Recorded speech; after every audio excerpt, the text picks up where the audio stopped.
Assalamualaikum warahmatullahi wabarakatuh. Selamat menjelang siang dan salam sejahtera untuk kita semuanya. Majelis Tinggi Partai, Bang Yan, Mbak Reri, Dewan Pakar, ada Bung Victor dan kawan-kawan, Dewan Pertimbangan, ada Mas Pras dan teman-teman semuanya, fungsionaris seluruh DPP,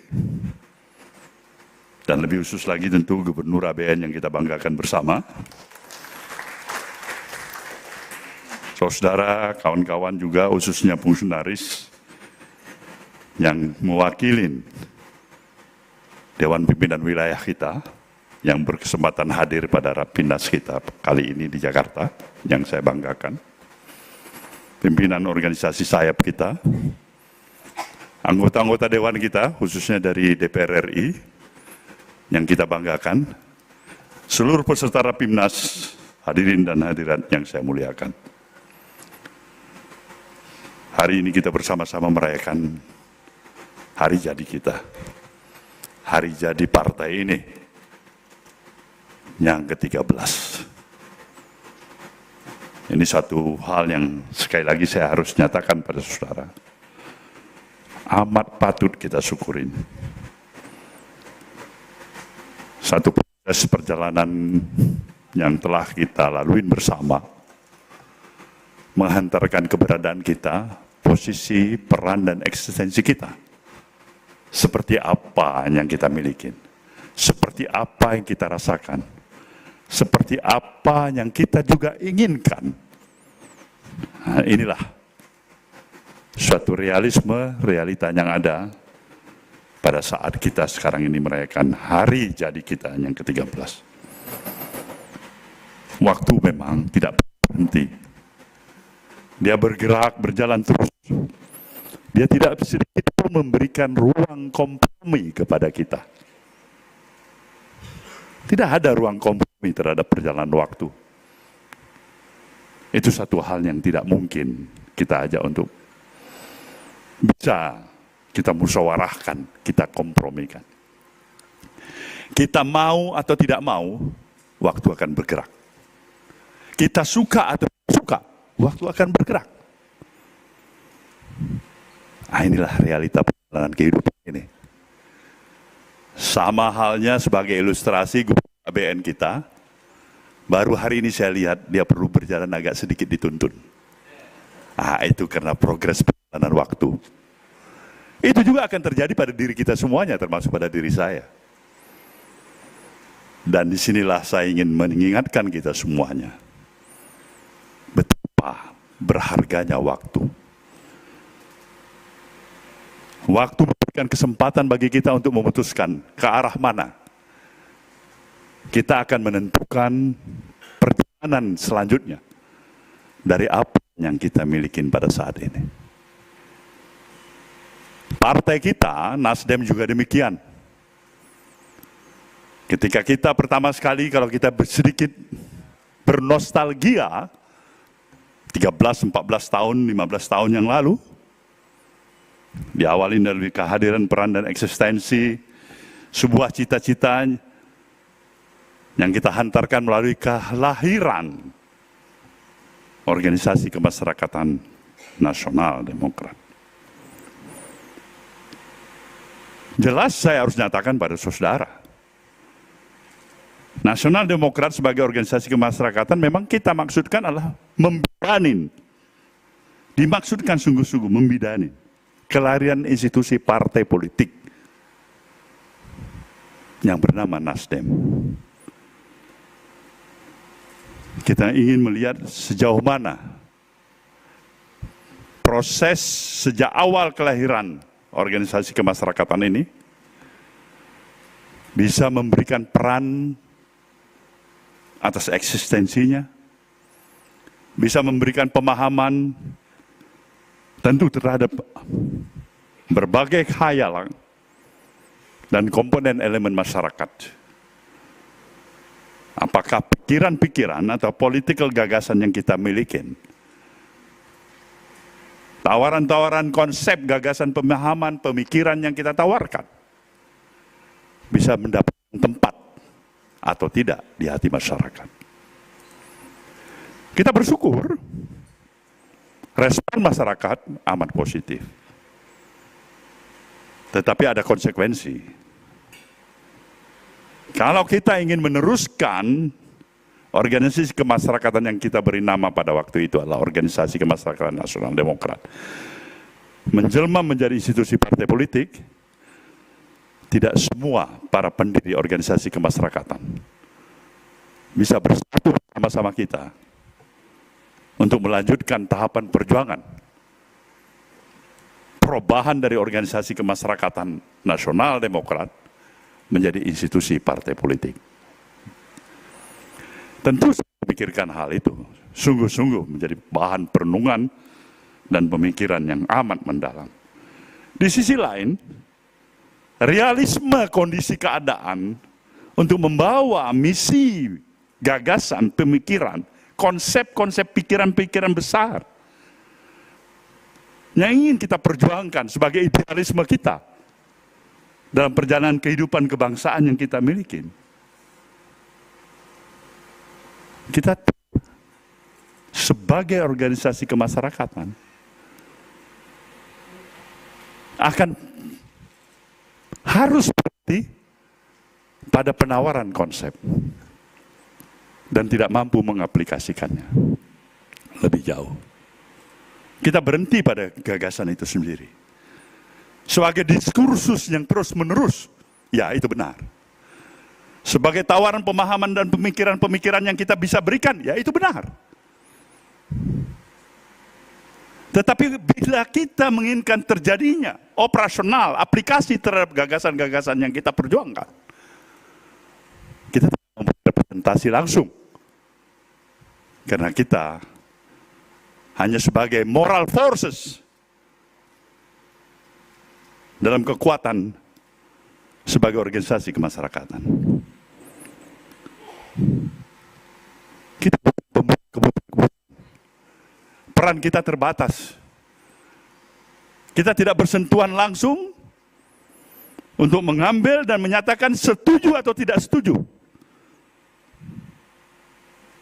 terhadap kebijakan resmi, baik yang akan dijalankan atau yang sudah dijalankan oleh pemerintah. Sistem ketatanegaraan kita yang trias politika ini, di sana ada pemilahan, baik itu lembaga eksekutif, yudikatif, legislatif.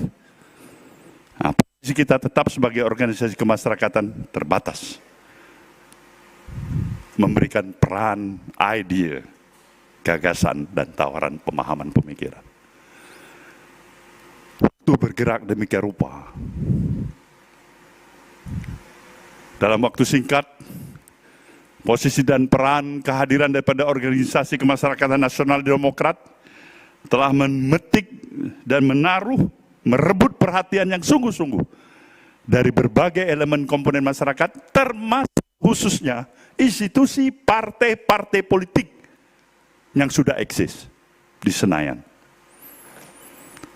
Apa yang terjadi? Komisi 2 melakukan upaya persiapan menghadapi pemilu dengan melakukan modifikasi peraturan perundang-undangan yang ada, memperberat persyarat kualifikasi yang bisa diterima untuk menjadi partai yang berhak mengikuti pemilu, yang berhak mengikuti pemilu. Persyaratan yang demikian rupa berat, sedemikian rupa yang hebat itu, bagi Nasdem dalam hal ini Nasional Demokrat pada waktu itu adalah merupakan tantangan. Kita akan berhenti, tetap eksis sebagai organisasi kemasyarakatan, atau kita akan lanjutkan ini menjadi institusi partai politik dan membuktikan bahwasanya persyaratan-persyaratan yang memang disiapkan sedemikian rupa oleh partai politik dengan persyaratan yang cukup berat bisa kita lampaui. Keputusannya adalah 11 November tahun 2011, kita mendeklarasikan institusi partai politik yang bernama Partai Nasdem.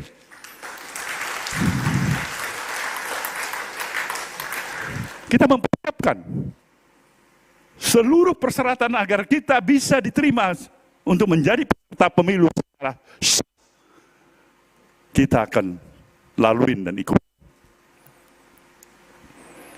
Maka untuk sebagai bahan pemahaman bagi kita semuanya untuk menjagarkan ikatan kita,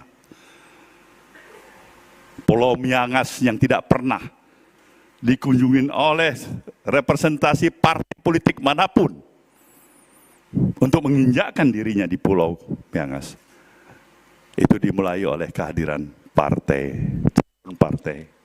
peserta pemilu yang bernama Nasdem.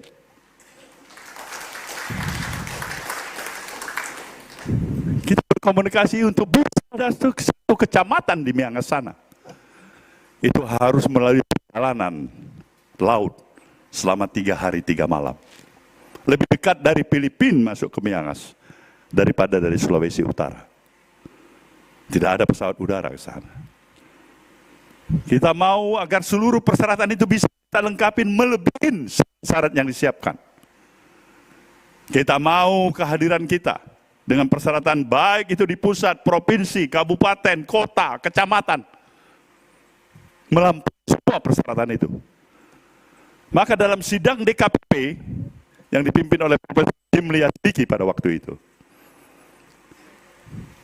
dalam sidang itu dinyatakan, sebenarnya apabila kita bersikukuh mengikuti seluruh persyaratan yang disebutkan kepada seluruh para peserta partai-partai politik calon peserta pemilu yang lolos partai, dan itulah namanya Partai Nasdem. Saudara, kenapa saya harus membawa memori ini pada saudara pada ulang tahun ke-13? Ini harus menjadi catatan penting bagi kita semuanya. Bahwasanya kita mendirikan partai ini dengan seluruh tekad, semangat, kesungguhan hati, dan kesiapan seoptimal mungkin yang bisa kita lakukan agar kita bisa mendirikan partai politik yang bernama Nasdem dan sekaligus menjadi partai peserta pemilu pada tahun 2014 yang lalu. Insya Allah hasilnya saudara telah ketahui. Kita mengikuti sebagai partai sah peserta pemilu dan kita lolos ke Senayan. Kita mempunyai representasi 36 anggota Dewan pada waktu itu. Akumulasi, catatan penting bagi saudara adalah akumulasi persentase suara nasional kita. Secara resmi hanya 6,8%. Kalau dibulatkan adalah 7%. Itu satu debut yang cukup baik bagi kita. Maka pada ulang tahun yang ke-13 ini, ketika kursi di Dewan kita setelah memiliki 69 kursi, maka perjuangan kita berikutnya adalah bagaimana kita harus lebih memperkokoh posisi, peran dan eksistensi kita sebagai satu institusi partai politik yang terus bergerak dengan kemampuan dan kepiawaiannya membawa perjalanan organisasi institusi partai politik ini agar mampu menghadapi tantangan sebesar apapun tantangan yang ada di depan mata kita, agar eksistensi kita tetap eksis, agar opportunity, kesempatan tetap terbuka bagi partai ini. Agar ide dan konsepsi, gagasan, pikiran-pikiran kita semakin bisa dipahamin oleh masyarakat. Agar kesempatan kita mengikuti pemilu berikutnya, kita mampu tidak hanya sekedar bertahan apalagi mundur, tapi kita mampu untuk mengembangkan peningkatan demi peningkatan yang lebih signifikan lagi ke depan. Itu adalah misi kita bersama. Maka kemampuan, kepiawaian, dan daya analisis yang kita miliki harus lebih strategis dari waktu ke waktu. Kita tidak boleh hanya berpikir dalam kontekstual hari ini untuk hari esok semata-mata. Hari esok yang saya maksudkan 24 jam depan semata-mata. Tapi paling tidak, kita harus berpikir hari ini melampaui 2-3 kali pemilu ke depan yang harus kita persiapkan. Kalau ini ditanya kepada kita semuanya, apakah kita mempunyai kapasitas dan kapabilitas, kesiapan untuk ini? Jawabannya tergantung kita. Kita adalah dalam semangat kekitaan. Kita itu bukan hanya sekjen partai ini. Kita itu bukan hanya wakil ketua umum partai ini. Kita itu bukan hanya ketua DPW Jawa Barat, Sumatera Utara, Kalimantan, Sulawesi, atau Papua. Bahkan bukan hanya ketua umum partai ini semata-mata. Tapi kita dalam semangat kekitaan kita. Inilah kita. Inilah bangun kekuatan yang sesungguhnya dari seluruh struktur dan infrastruktur partai yang kita miliki. Baik dari jajaran DPP, DPW, DPD, DPC, DPRD, dan seluruh organisasi sayap yang kita miliki. Itulah kita. Maka garis yang paling penting untuk saudara pahami adalah jangan pernah membuat kesalahan di dalam memberikan sesuatu yang berakibat demotivasi, melemahnya spirit, semangat kekitaan itu. Karena itu kekuatan. Jadi kita robah dari kekuatan menjadi kelemahan. Bodoh sekali kita. Garis perjuangan partai kita ini adalah garis yang memang kita benar-benar harus pahamin. Partai yang mempunyai kemampuan dan keinginan untuk memperjuangkan suatu gagasan pikiran kita, membawa gerakan perubahan yang berimplikasi kepada perubahan sikap mentalitas kehidupan kebangsaan kita ini. Karena memang sesungguhnya yang paling amat sangat dibutuhkan oleh bangsa ini hari ini adalah perubahan sikap mentalitas bangsa ini sendiri. Bangsa-bangsa lain yang tidak mempunyai mineral reserve, sumber daya kekayaan alam, geografis positioning, seperti apa yang kita miliki, luasnya wilayah, besarnya jumlah penduduk, historical kekuatan yang paling hebat yang pernah dimiliki sebagai referensi pengalaman. Mereka jauh lebih cepat di dalam membawa nation mereka hari ini sebagai suatu bangsa. Bangun kesadaran masyarakatnya jauh lebih hebat, jauh lebih kuat dibandingkan dengan kita. Disiplin nasionalnya, etos kerjanya, kreativitasnya lebih hebat. Dan yang paling lebih hebat lagi, mereka tidak tinggal juga dengan moralitas, sportivitas di dalam kesiapan berinteraksi, berkompetisi dalam perjalanan kehidupan kebangsaan mereka. Bagaimana kita? Saya harus katakan sejujurnya pada saudara,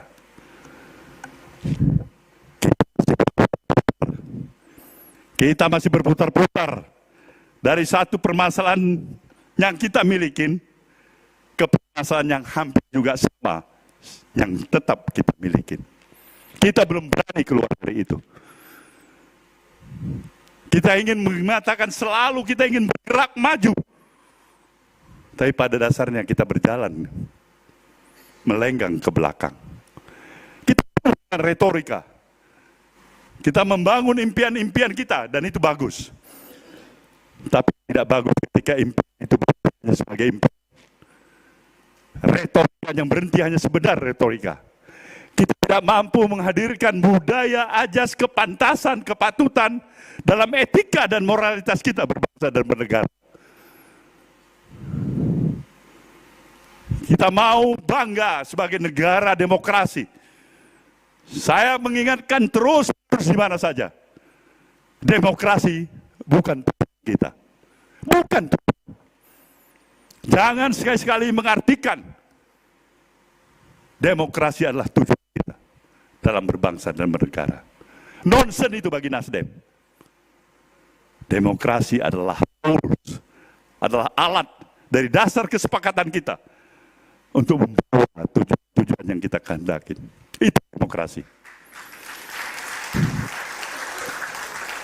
Dari pikiran-pikiran inilah kenapa esensi daripada gerakan perubahan saya katakan yang bertitik tolak kepada perubahan sikap mental kepribadian kita sebagai bangsa, itu amat sangat dibutuhkan. Iya, jawaban iya. Kita memang harus realistis. Sumber kekayaan alam kita lebih daripada sekedar apa yang telah pernah dimiliki oleh bangsa-bangsa lain. Posisi strategis kita lebih daripada cukup baik. Tapi ini tidak ada arti apa-apa ketika satu kemunafikan, kepura-puraan yang dihantarkan untuk mendapatkan kepura-puraan baru. Kemunafikan yang ada menghantarkan, membawa kepada kemunafikan baru.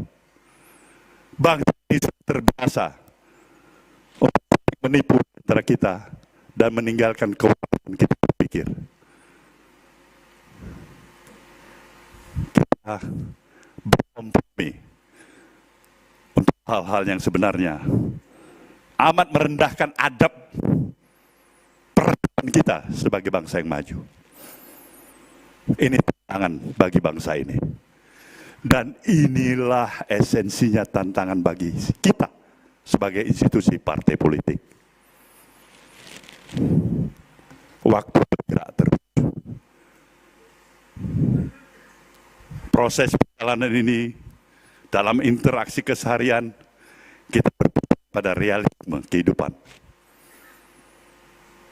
Seorang anak muda waktu yang lalu, sekarang yang berbicara depan saudara adalah bukan seorang muda lagi, tapi dia sudah menjadi seorang orang tua. Kehidupan mempunyai hukumnya sendiri. Maka kita harus mempersiapkan sungguh-sungguh. Positioning partai ini harus bergerak dan harus memiliki kesadaran dengan membangun semangat kekitaan kita, sekaligus mempersiapkan transformasi regenerasi.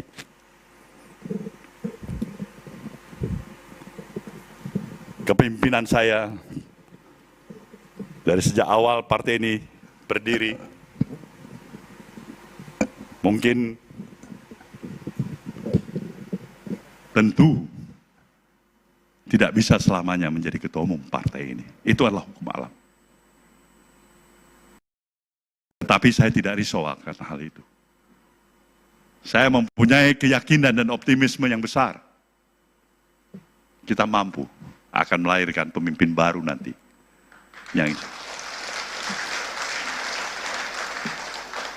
Yang insya Allah akan mampu untuk memadukan referensi daripada apa yang saya jalankan dan apa yang dia bisa jalankan. Maka kesiapan itu juga harus membangun kesadaran kita. Nasdem adalah milik kita bersama. Kemampuan kita mengelola partai ini harus bisa kita tingkatkan dari waktu ke waktu. Posisi dan kemandirian partai ini harus mampu kita tingkatkan dan kita perkuat dari waktu ke waktu. Kita tidak mungkin bisa membawa idealisme kita ketika dia hanya berada pada posisi sebagai idealisme yang tidak berpijak pada realisme itu sendiri. Maka pada seluruh kader partai ini, saya ingin menggugah hati kalian semuanya. Ini adalah rumah kalian. Inilah rumah kita.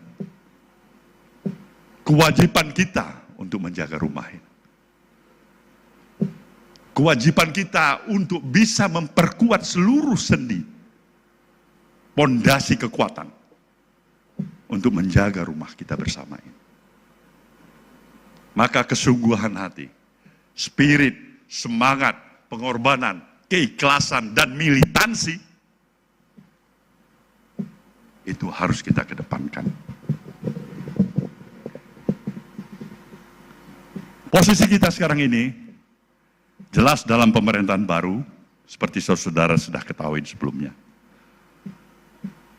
adalah posisi ikut berada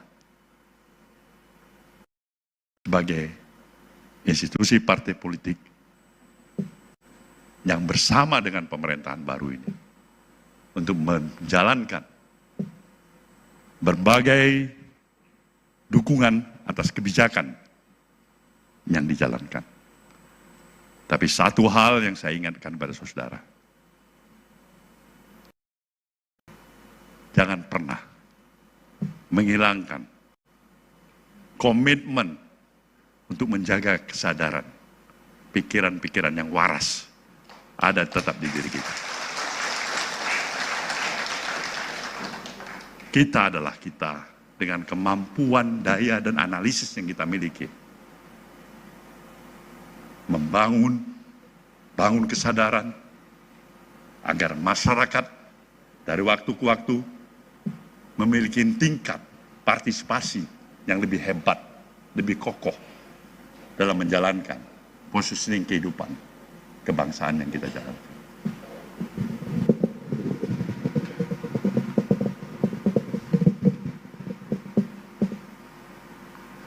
Untuk itulah saudara semuanya, saya berharap arti kehadiran khususnya fungsionaris struktur partai, DPP, DPW, dan DPD, untuk lebih menaruh perhatian dalam mengkonsolidasikan penguatan infrastruktur partai.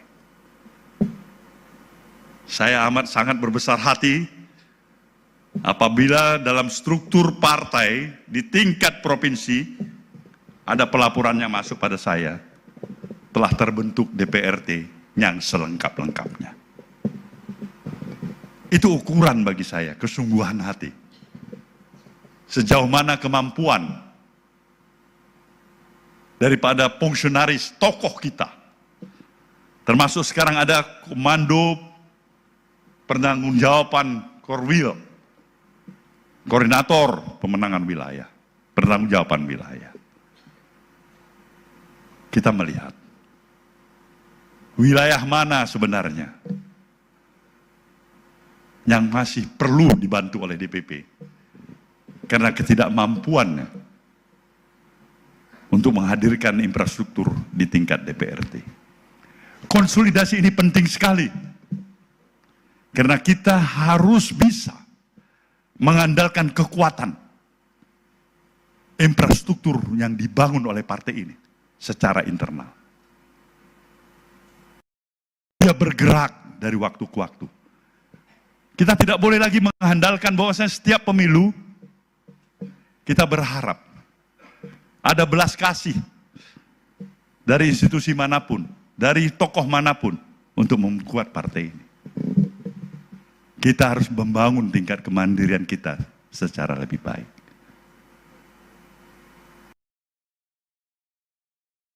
sebagai partai yang berada dalam barisan pemerintahan seperti saya katakan tadi. Kita juga harus memanfaatkan momentum waktu konsolidasi kita yang sebaik-baiknya. Berpikir dan bertindak secara lebih arif dan cerdas. Masa depan partai ini tergantung dari kemampuan kita mengkonsolidasikan barisan kita. Maka pada Rapimnas ini, sekali lagi saya aturkan keinginan saya pada saudara, manfaatkan waktu yang ada untuk memperkuat arti, fungsi, peran, tugas, kewenangan yang terletak di diri saudara masing-masing sebagai fungsionaris. Perkuat dapil saudara. Itu intinya. 69 anggota DPR RI hari ini. Itu adalah berita yang menyedihkan bagi saya pada pemilu yang akan datang. Ketika 69 DPR RI ini kita lihat, ada yang masuk tambahan 25 kursi baru, tapi kita kehilangan 26 kursi yang sudah kita miliki. Itu kesedihan besar. Kita bertahan dari 69 ini dan mendapatkan lagi tambahan 20-30 kursi yang akan datang. Itu tugas kita. Kalau saudara-saudara tanyakan mungkinkah itu? Saya katakan tergantung kita. Tapi sekali lagi kalau saudara tanyakan bagaimana pendapat Ketua Umum?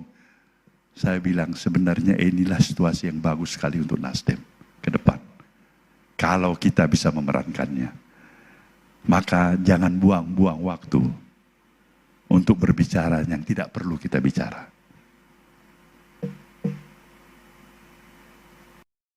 Pikirkan sesuatu sebelum kita mengutarakan sesuatu yang baik.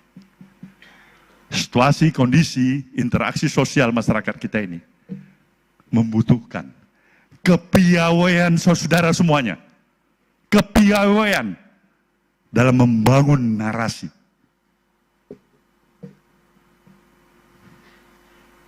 Jangan sekali-sekali memberikan narasi yang berakibat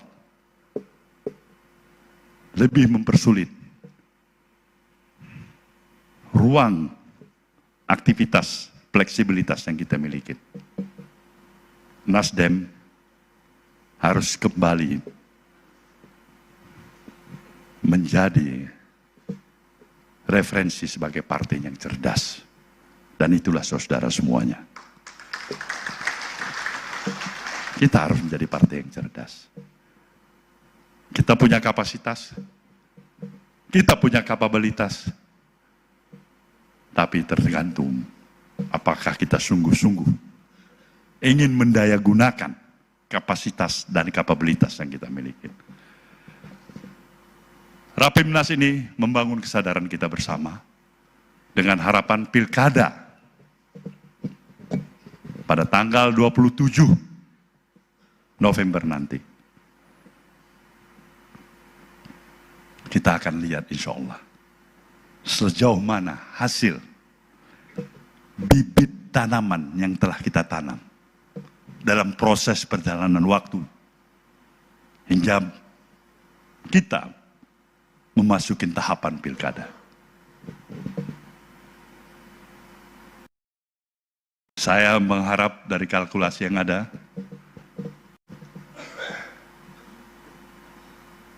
representasi peserta pilkada yang diwakilin atau direpresentasikan oleh kader Partai Nasdem. Sekali lagi, kader Partai Nasdem. Inilah representasi kita yang terbesar, yang nantinya insya Allah berhasil dari sekian pilkada yang telah kita lalui. Kalkulasinya adalah sedikit-dikitnya di atas 100 angka 100 kepala daerah, kabupaten dan kota, termasuk gubernur, kader Nasdem yang terpilih, insya Allah, pada tanggal 27. Nah, ini modal bagi kita. Partai dalam klasmen nomor 4 di DPR, nah, kita bisa mendapatkan modal dari pilkada yang kita petik tanggal 27 November nanti, insya Allah. Kepala daerah, bukan wakil. Di atas 100 kursi, itu berarti seluruh para peserta Rapimnas yang ikut di tempat ini telah melaksanakan tugasnya cukup baik. Kalau ada yang kurang baik, itu karena tidak sengaja. Tidak disengaja, karena mungkin secara sengaja. Selamat pada saudara semuanya. Mudah-mudahan Rapimnas ini membawakan suatu spirit baru, semangat baru, pemahaman baru bagi kita. Ini hari jadi kita yang ke-13. Kita selesai dari Rapimnas ini, malam nanti kita akan melakukan pertemuan resepsi di antara kita. Saya merasa bersyukur dan bangga pada kita semuanya sebagai fungsionaris Partai Nasdem. Dirgahayu Partai Nasdem yang ke-13. Selamat pagi kita semuanya. Selamat berrapimnas. Wabillahi taufiq wal hidayah. Wassalamualaikum warahmatullahi wabarakatuh. Terima kasih Bapak Surya Paloh. Kita akan melakukan prosesi tumpengan.